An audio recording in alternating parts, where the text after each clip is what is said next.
So you are stationed right next to the Senate building. Mm-hmm. Are you seeing anything interesting going on over at the Senate building while you're right next to it? We saw a great number of interesting things. But I think one of the things that really just, it was a sad thing, because as Americans, we believe in a separation of church and state. And we saw many meetings take place, and we were told, because we asked, why are all these Catholic priests, one car after another with these Catholic priests, and I say car, most of them are like motorcades and stuff like this, pulling up, and these dignitaries and officials from the Vatican going into the building one after another. It's one thing if the Pope is to come and make a speech, but it's another thing, why do you have these legions of teams of Vatican officials that are going into the Senate building and meeting with Congress and the Senate, and what is it that they're doing for days leading up to this meeting? And so we asked, we said, what's going on? And they're like, well, we're having meetings. And since our proximity, we had this sign, and on the sign we had the pure woman from Revelation chapter 12.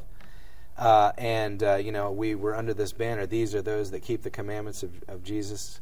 And so, but this little image that we had on there of the pure woman, it looked like Mary. And one of the things that we figured out was that Catholics and these Catholic priests were being drawn to our demonstration because we really looked like people that were there to support the papal visit. And they would get up to where we were, and they saw we had some tables out, and they would look on the tables and they would see great controversy, and they would be like, oh.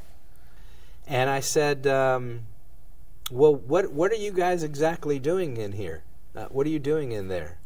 And they said, well, we're here with the advance team from the Vatican, and we're here to train the U.S. Senate on what specifically the Pope's climate change agenda is about and educate them as to what we're trying to achieve. And that's when I said to them, I said, I read the Pope's climate change encyclical, and I noticed that the Pope mentions the Sabbath in the encyclical. And he talks about animals having a day of rest, and I'm putting two and two together, and it looks to me like the Pope wants to have a Sabbath rest for the land, a Sabbath rest for the environment. And it seems to me like the Pope wants to have a worldwide Sunday law put in place, and through this green Sabbath, I didn't say green Sabbath, but through this Sabbath rest for the land or for the environment, that the whole world would shut their businesses and factories and everything down one day a week, and thus you'd be able to lower greenhouse emissions. And he looked at me and he goes, that's exactly what this is about.